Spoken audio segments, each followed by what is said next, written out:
The other day at the grocery store, I was getting mad and I was like, oh my God, I sound like my mom.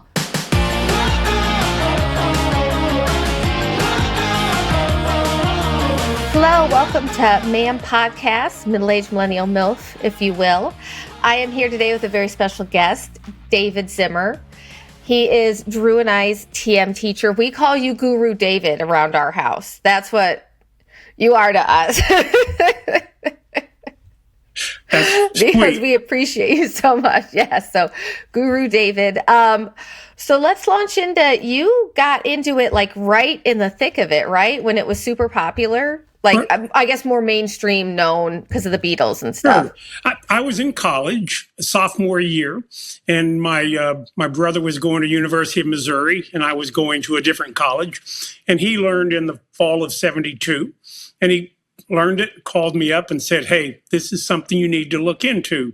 And I wasn't that familiar with it at the time. But anyway, he said, there'll be a teacher coming around, and look for posters. And when you see a poster, there'll be a time for a lecture, and go to the lecture and get the information. So it was kind of cute in the sense, so I do what he requests, and they're having a lecture at the library.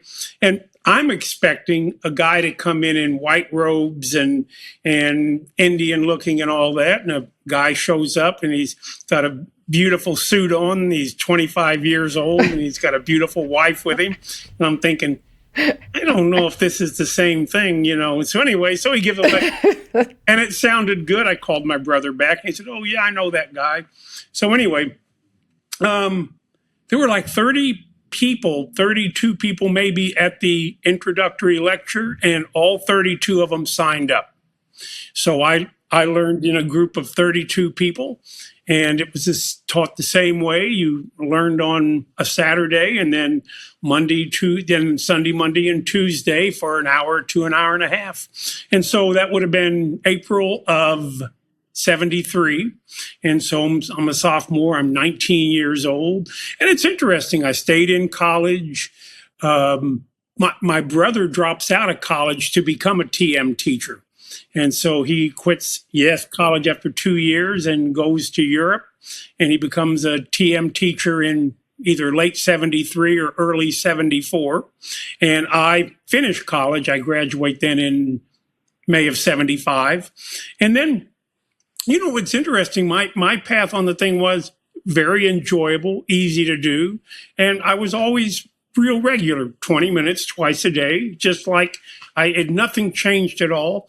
I got a job and I worked for a year. And then, you have that realization that there must be more to life than this.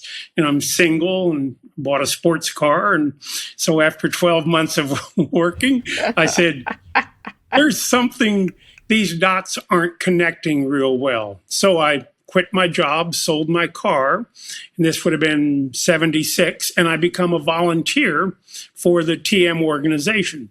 And so basically you're on a work study program. So I do work study for the next 5-6 years.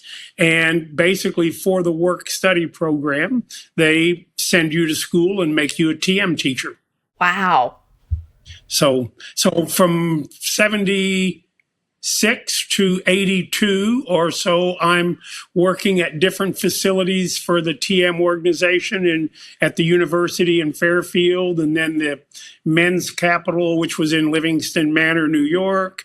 And then they bought a place in Puerto Rico, so we flew down to Puerto Rico and opened a facility there. And then from there, I went to Washington, D.C., where the TM organization had bought an old hotel right by the White House.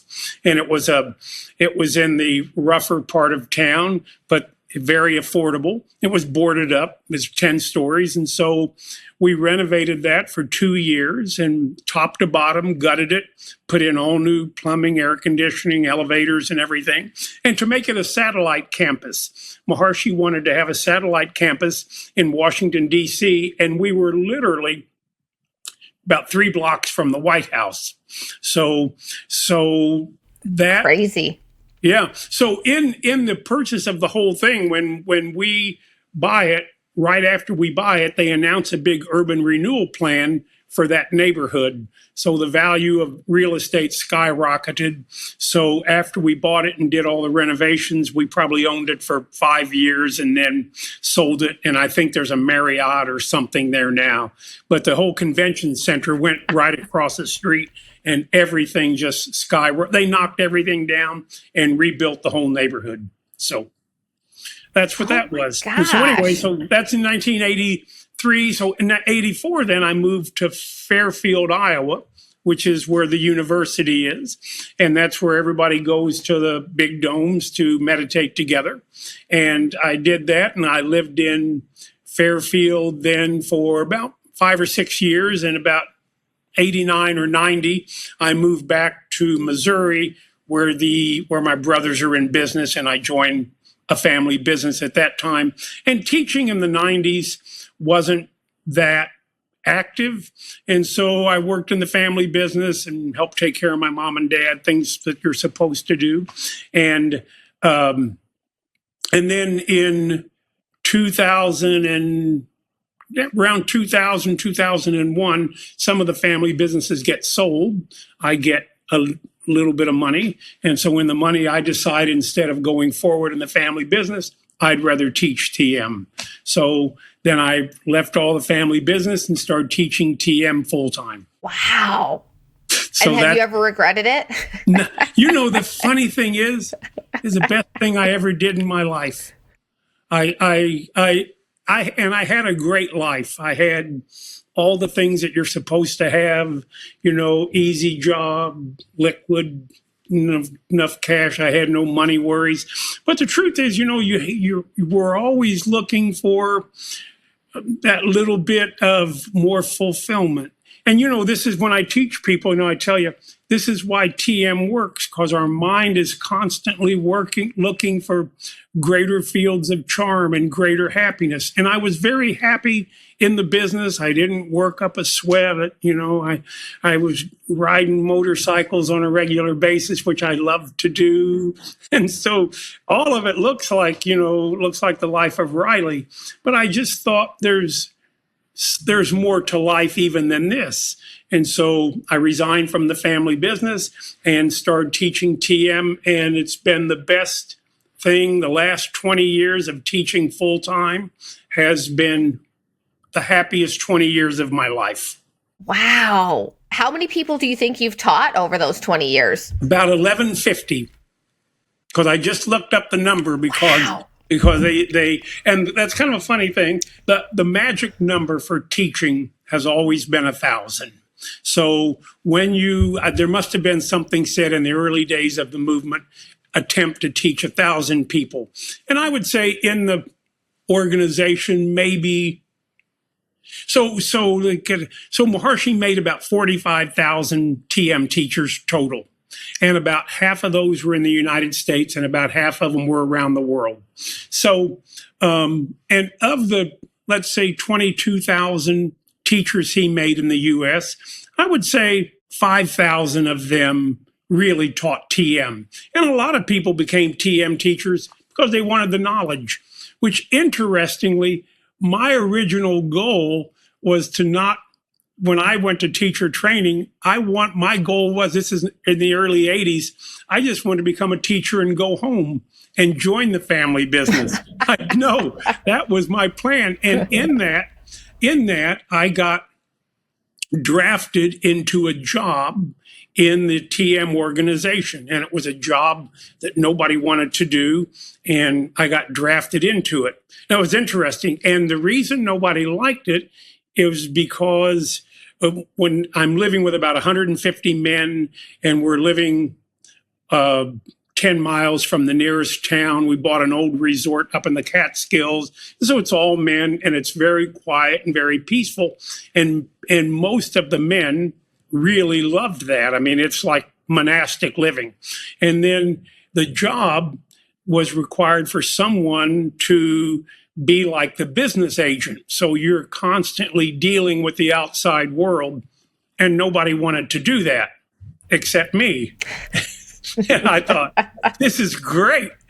So I'm on the phone all day doing business. And in this, I do a good job and I meet all of the, what I'll call the hierarchy, all the players. So in meeting all that and kind of going up the ladder, it was very charming for me.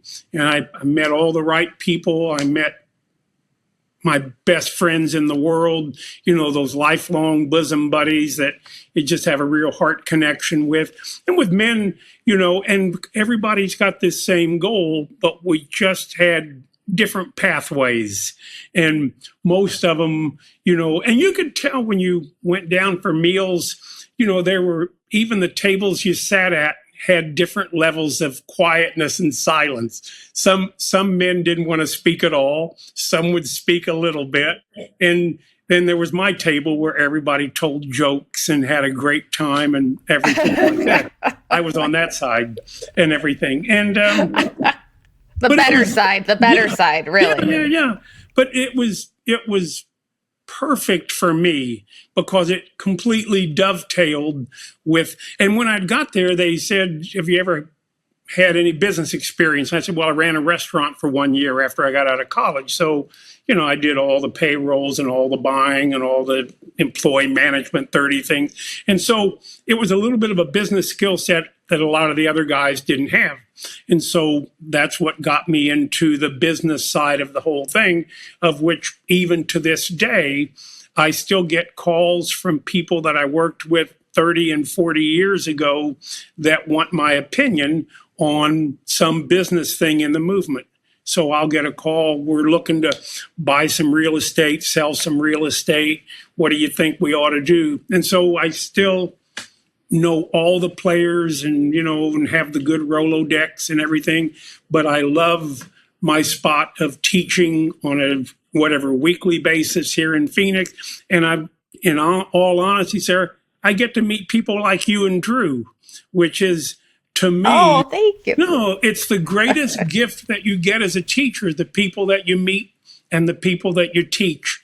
And I can say this probably here, it could be a past life thing, I'm not sure. But anyway, you make all these connections again with people, and you just meet people and they just really touch you. And it's so fulfilling and so rewarding. You really don't want to do anything else. When you do what you love, it's not really a job. Everything's still kind of a job. There's still stuff, but it's true. But that's exactly the point. And it's interesting because my path was circuitous to get here, but absolutely there must have been some divine plan for me to come out. Even to coming to Phoenix to teach was an odd thing, except the grandkids, of course, were like a super magnet. So that was happening. But I get a call from someone higher up, and they say, we have a teacher in the Berkshires out in Massachusetts, and they're getting older, and they want to teach someplace where it's warm. Do you have any thoughts? And I said, well, it's interesting. I said, I've been going out to Phoenix, and my kids live in Chandler, and there aren't any teachers nearby. I think they would love teaching in that area, and it's a good area.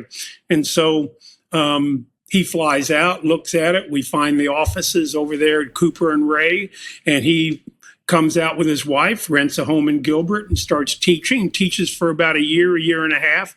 And then there's another facility in Southern California, and they said, we really need John and Gail over there. And they said, why don't you go in, deal with the lease and the landlord, and try to wind things down? So in coming in to wind things down, because I'm traveling out here, I teach a couple courses, and it was very well received. And so then I called back and said, let's just keep it open and I'll just teach here. And that was how the whole thing happened with the center in Chandler and everything. And so it's been open, same location, for about 10 years now, 11 years. Wow. And that's where we learned. Yeah. But the Scottsdale one is so nice too. It's just, it's very peaceful. True. And we had teachers up there. You had a young couple, and they when COVID hit, and everyone had to stay at home. TM teachers have to have like kind of an ongoing thing, and so when COVID hit, instructions just went like that. And so they were young and they had just started a family, and so they had to seek other things to do. So they they moved back to Fairfield, and they're still living there now. And so then we had single teachers that came in, and so and I guess as it's harder and harder to make ends meet or whatever like that, as kind of the numbers are dwindling. We haven't really completely recovered from the COVID thing, but I was out here, and so that is why they said, why don't you just do both of them until we find someone full-time to take over Scottsdale, which I think at some time they still might. I don't know. That one they don't share. Keep it close to the vest. Yes. So what was it like meeting Maharishi? Like, was it like just being in the presence of absolute light? Like, I just can't even imagine. Well, it's interesting, Sarah. It is indescribable on many levels. And I would tell you that as you continue practicing TM and transcending every day, it's a subtle growth within you and your appreciation. If we have another podcast next year, it won't be like this podcast for either of us. And there'll be different stories and different experiences. And the big thing that I noticed with me is that, I watch the same videos every single time I teach. And so if I taught you 2 or 3 years ago, we watched them together. If I teach next week, we watch the same 3 videos. I never watch the same video twice. We're up to probably 400 times on these same videos. I have most of them memorized.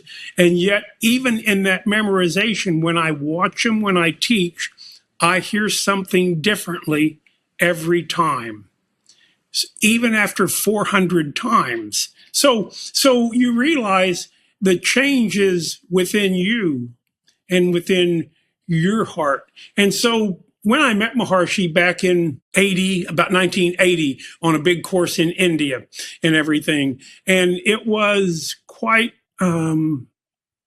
it changed my life to when you meet them in person type of thing. And even in 1980, now I've been meditating 6-7 years, and the appreciation of teaching and everything, I've taken all the advanced courses by 1980. I took them all. I finished all the advanced courses in 78. So I had the cities and everything. And so at this point, I'm pursuing the teacher training. And in the beginning of my teacher training is with this whole trip to India. But anyway, making a long story short, we're getting ready to leave India. We had been there for a couple of months, and when you leave, you get to say goodbye to Maharishi, and you get to give him a flower. And so anyway, in this whole process, you're schooled a little bit. And one of the things that they kind of remind you to do is when you give a flower, to have it very clean and easy to hand to him. So if you've got a rose, make sure you take all the thorns off and everything, and to leave him enough room to take the flower from you, such that he wouldn't have to touch you. That's kind of a thing. And so touching Maharishi in general was, quote unquote, verboten. And so anyway, so we do all that. And so in doing this, I'm the first one in line. And so shouldn't tell this on myself, but I guess whatever.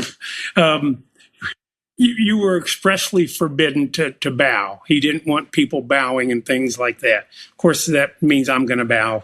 And so I bowed down, the whole thing, and raised up my flowers. I had 6 roses for the 6 people that I was offering the flowers for.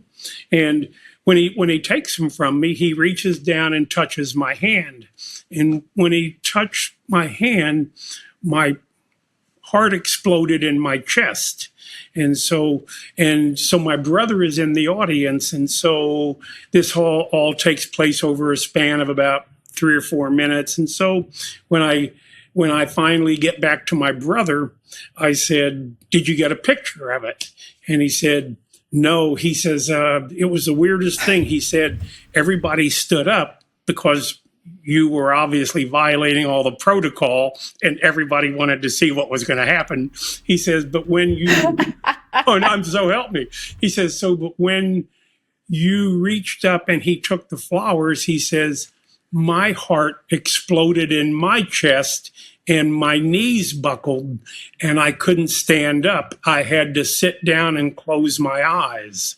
So that was my brother's reaction in the same room. So as to your question, can it be celestial or whatever? Yes, it can be on different levels and everything. In Maharshi's presence, people that worked around him a lot, they just talk about the experience of what's one of the greatest things they ever did was to be around him and be in his presence. Because literally, like you said, when you're in his presence, you're just almost working in the transcendent, around him. So that's kind of my answer.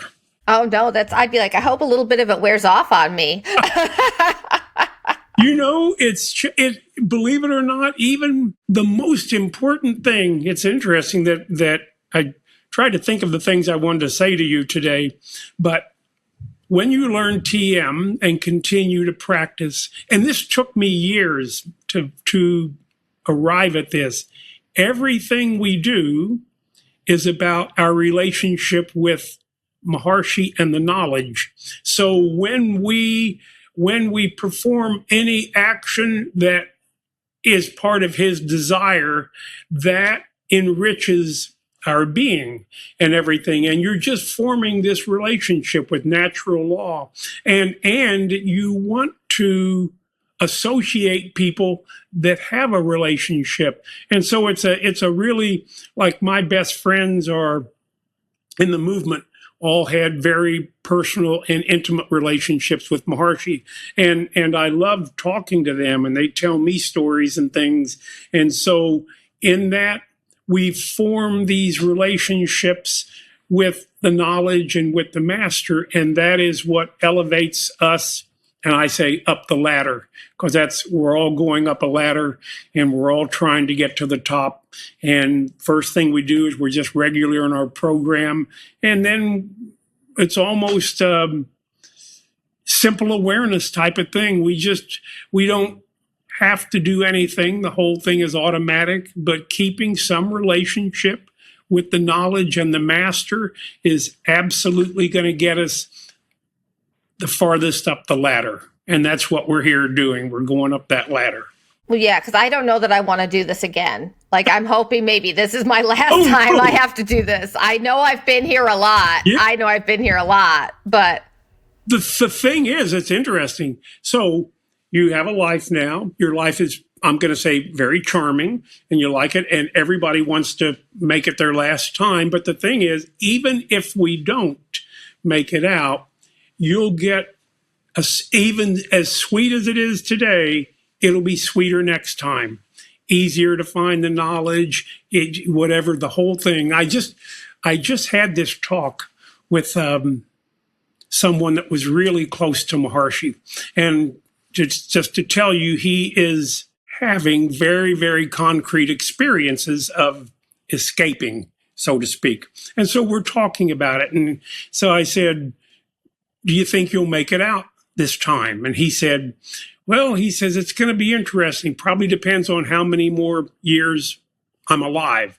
He said, when I talked to Maharshi said, I might make it out this time, but if I don't, I'll get it very early next lifetime. So we're talking, and he says, how about you? And I said, if I don't make it out this lifetime, I said, it's okay. I said, because I've had so much fun in this lifetime, and I know next lifetime is going to be even more fun. I said, I'm not worried about it. And that's how I look at it. And I think that's how we should all look at it, that we're absolutely doing this. And as good as it is today, it only gets better. So we have nothing to fear. Do we want to get out as quickly as we can? Absolutely. But when we get out, the whole path should be enjoyable and should be fun. And so you have no worries and no fears.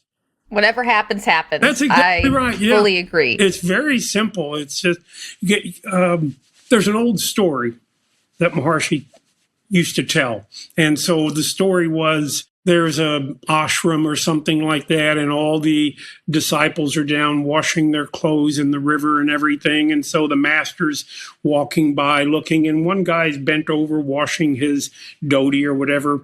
And so when the master walks by, his master takes his foot and presses the guy's head into the stream and holds it there and holds it there and holds it there and holds it there until finally he releases the guy's head, and the guy comes up gasping and almost drowns in the stream.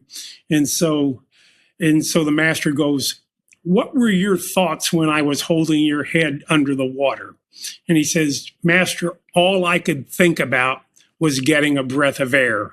And he says, "Such should be your desire for enlightenment. If we just keep that in our eyesight, I just want to get that drives us into the best possible place where we can be and where we're going to get the maximum amount of evolution.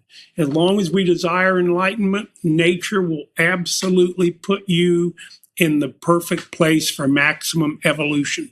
It's odd. I'm sure nobody looks at me and thinks this, but I read a lot of popular mechanics, like about consciousness and on all that stuff, because now I'm just obsessed with this. And then I like try to figure out things, and I'm like, okay, I think the night technique, I'm like, maybe I can time travel. Then I'm like, oh, time is fluid. And like, so, and even with my parents dying, I'm like, well, they're not really gone. They're in the universe. And so I have had meditations where I have talked to them and forgiven them and cried, and it feels so real. And even one, it was really weird. Like I jumped forward in time. Like I sound nuts when I say this, but this all happened. I think it is anything you said, I'm confident exists. And I've heard Maharshi talk about some of these things. I don't even think we can begin to imagine, but I do have a book for you, but I'm not going to tell you the book now because it's out of print. But I'm going to give you a book that after we get off, you go to Amazon and buy a used copy of it, and it will answer more of your questions about where we are and where we're going and how to get. It was written by someone that was really close to Maharshi and was very enlightened. And I just think that Maharshi probably had him write these books for us. Well, and I don't know. I'm very happy. You're very happy. I think that we're on the right path. You know, I mean, we're all in this together. Yeah. Is it hard, especially as a movement, seeing how far the world is from where it could be?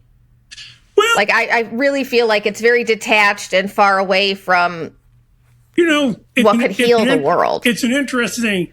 Your enlightenment probably is not predicated upon the world's enlightenment.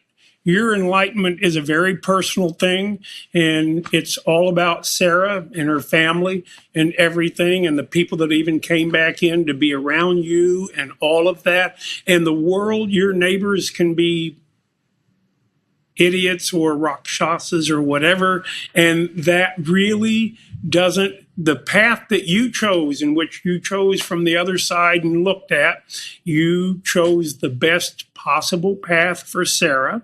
And so the rest of the world may not, we're all going at a different speed, and we all have different realizations, and what our neighbor figures out, you're not responsible. You're responsible for Sarah and a couple kids and Drew and all that, and that becomes your unit. Right. And you're moving as one big family unit through the whole thing. And you've taken on things, you've taken on certain responsibilities, and everything that you chose for maximum growth. That's what we're looking at from the other side. Even your parents and things. I remember when I was probably 18 or 19, I was convinced I was adopted because I didn't agree with my mom and dad. I said, no, there's no way this is the same DNA pool. They just won't tell me. And so, and then I end up with the most unbelievable, loving relationship with my mom and dad that any human being gets. I took care of my mom the last 8 years of her life on a daily basis. Oh, wow. It was the most unbelievable, rewarding thing in the world. And before that, I had probably taken care of my dad the last 5 years of his life. Now they're living at home, but every day I go over, what can I do for you? When you work in a family business, you have a lot of latitude. So part of my latitude was show up in the morning and check on mom and dad in the afternoon. And so you're in small town living. It's wonderful. And so every day you just go by and say, do we need anything from the store? Can I change a light bulb? And, so you basically just serve them because you realize that all of your good fortune was originally masterminded by them. Everything that they did for you and ever told you were things they would and would not let you do. They always had your best interest at heart, even though we didn't always agree with them. Maybe your parents did. I don't think my parents did, but that's okay. Karma took care of them. I'll see him again someday. Yes, no. It's, you might be swapping places with them. Yeah. Oh, definitely. Yeah. The other day at the grocery store, I was getting mad and I was like, oh my God, I sound like my mom. Oh, let's not do this. Interesting mechanics on how that, and I do think people come back within families, and because I think there's a certain comfort when they come back and where they go. This one guy told me that it was revealed to him that his son was his grandmother previously. So his grandmother passed, and then he started a family, and someone looked at him and said, your first or second son is your grandmother. She's come back to be in your family. And so, there's a little bit of a tightness in there. We're not dealing with strangers every time around. So your kids and your parents and grandparents and everybody, there's a pool. Yeah. Now be searching. Who's who? No. Which one are you? This question came up one time. And so in the 70s, when people were on teacher training, there was a question one time. So somebody stands up and you got to ask Maharishi anything. And so it said, Maharishi, I was going through a line today getting my food, and I looked up and I caught the eyes of this young lady across from me. He says, I've never seen this woman before in my life, but I absolutely know that I know her. And he says, how is that? And someone said, well, we've all been in a group and we've been doing this for lifetimes, and we've all been everything to everyone. And he said, and so we're just in this group that is going through time and in the relationship with the knowledge.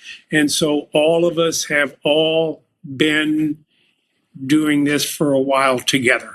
Which makes sense with some people. Absolutely. Some people, I'm like, okay, Yeah. maybe next lifetime you're out of this one. Sarah, it's We're interesting, though, when you think about that, even the people that we have in our life that are maybe a burr in the saddle, but that burr in the saddle moves you to make other choices. And maybe those other choices you needed to make. I'm not saying that I really don't believe we all came back to love each other and the whole kumbaya thing. I don't believe that at all. I believe that some people come like this to teach us lessons. Some people come like this to teach us lessons, but they're all there to guide us, and we chose them to help us make decisions. Doesn't have to be lovey-dovey. You're so wise, David. We need more Davids in the world. TM is right. TM knows exactly what's going on. They're right. But how come it's not a bigger movement? Christianity, a lot of that stuff is probably not right, and it's huge. Why? I just don't understand. I feel like everybody should feel this way. Many are called, but few are chosen. It's just the nature of knowledge. Everybody gets a taste of the knowledge, and they run with the ball. You know, the whole parable about the seeds and they get thrown out, and some seeds fall on the rocks and some fall on shallow soil and some fall among the brambles and the briars, but a few seeds fall on fertile soil. And so that's how knowledge works. Knowledge is the same for all of us. Some of us are getting the knowledge on the 50-yard line, and others are getting the knowledge on the 5-yard line. But they hear it, and maybe this lifetime they make it up to the 10-yard line, which is great. But if you're on the 50, you have a much clearer vision of what's going on. And knowledge isn't really designed to enlighten 7 billion people. It's to enlighten the number of people that started on the 50-yard line. And those people at the 5 and the 10-yard line, they're moving up that ladder the same way you and I moved up last time, and the time before, and the time before. And this whole thing that I was talking about, the relationship with the knowledge and the relationship with the master, we've all had that before. And now we're renewing that relationship. Other people may have never had that relationship. Those people on the 5 or 10-yard line, that relationship may start at the 40-yard line. So they'll speed up. And you really, when you think about it, we can only hear so much at one time. And that's like when that point I was making, watching the videos, that I can watch a video for the 400th time and hear something that I never heard before. So it's the exact same thing. The video didn't change. I changed. I had growth. I had greater awareness. And so those people, the other people, they just aren't there yet. They'll get there. The whole theory of evolution is constantly pushing people. They're pushing me and you. They're just pushing us from a higher level.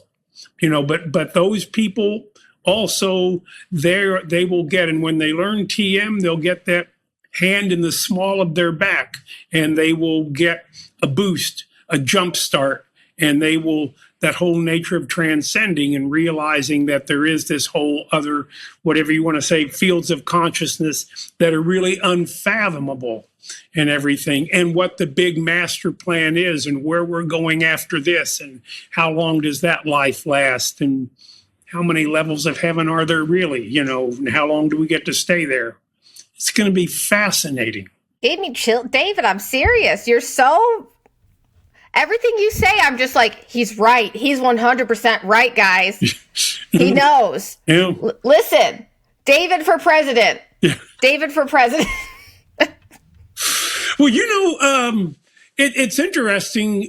Of course, members of Donald Trump's family practice TM, and I'm sure that Donald Trump is very aware of TM, very aware.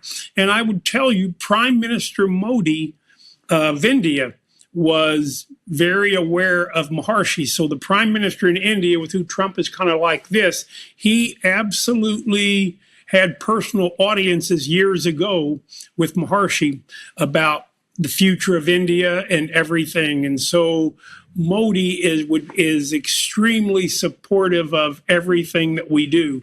And I would tell you, Sarah, that the big explosion in consciousness and knowledge and everything is probably going to we're going to see it come out of India again. So there'll be another big round of it, but it won't be for college kids that followed an Indian guru. I'm just in a nice way. There'll be learned sages, and this whole thing will get organized, and India will bring all of this back to the world as ambassadors and things, and it'll be received on the highest level, and we'll have even nicer TM centers and things. So it'll all come back around again, I'm confident.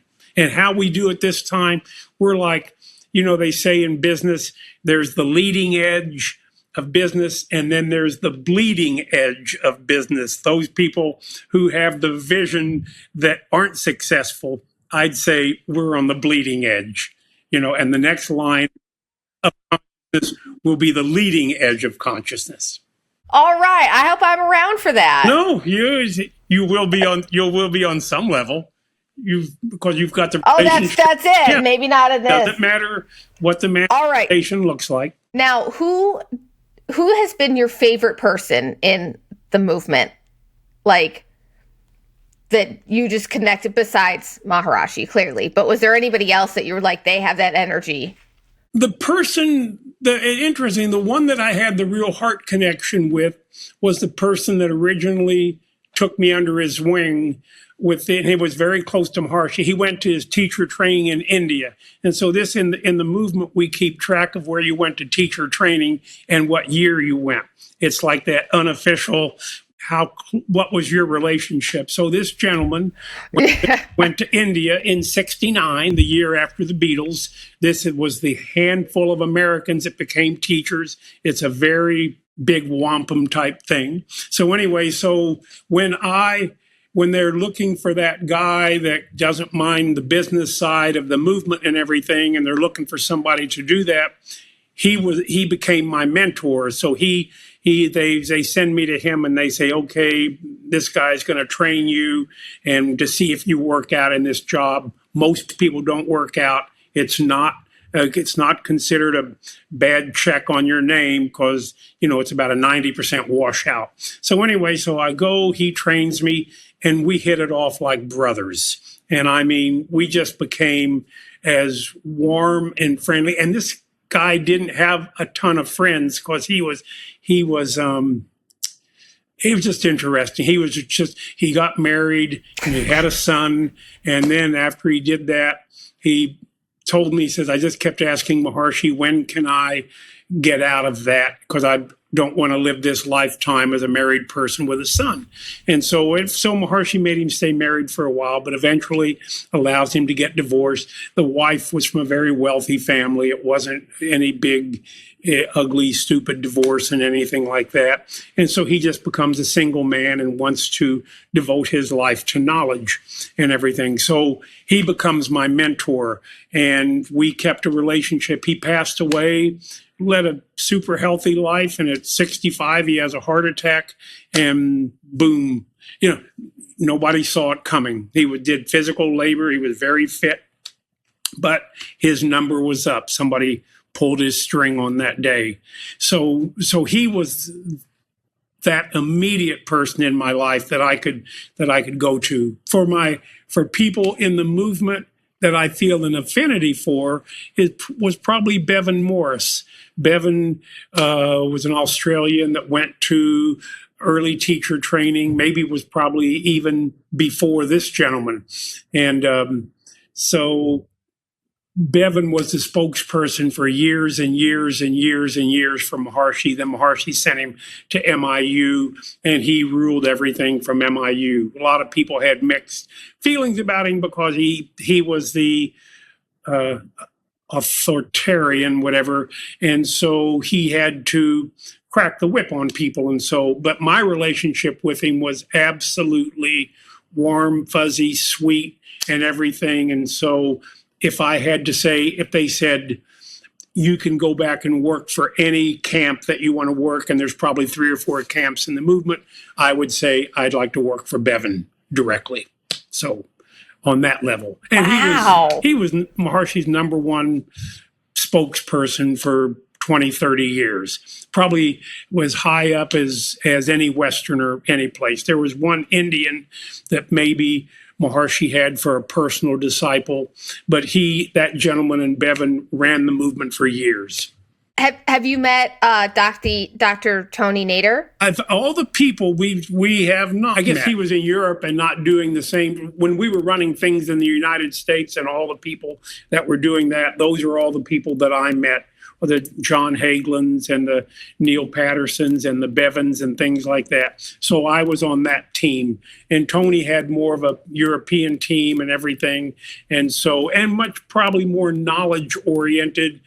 Tony was more the knowledge, I was more, and the movement was always about really knowledge and business. And I was always on the business end of running things to make sure the lights stayed on, make sure there was food on the table, make sure, it's that group of people in the background, commissary, whatever you want to call them. That's what I was. Then there was the other side of the movement that did all the book writing and all of the everything that what Maharishi wanted people to know about enlightenment. And that was the other side. And Tony came up more on that side. I came up more on the business side. So we got to get him to Arizona. That's what I'm hearing. We got to get him out here. Yeah. It's interesting. He travels every now and then. He's got, I think, a daughter in school, maybe in LA. So I know he travels out to LA and everything. And so mostly I think he lives on the East Coast, though. I think one daughter went to school in LA and the other daughter is going to school maybe in Boston. So I know he splits time between there. Wow.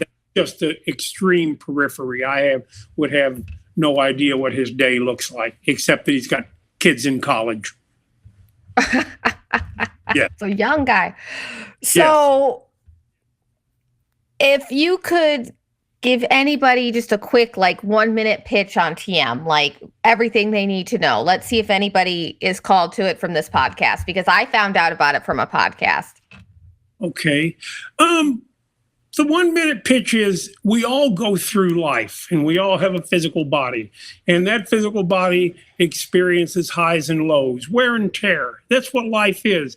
We come into a situation in life, we adjust to it, and it leaves either a positive, neutral, or negative mark on our body and our mind.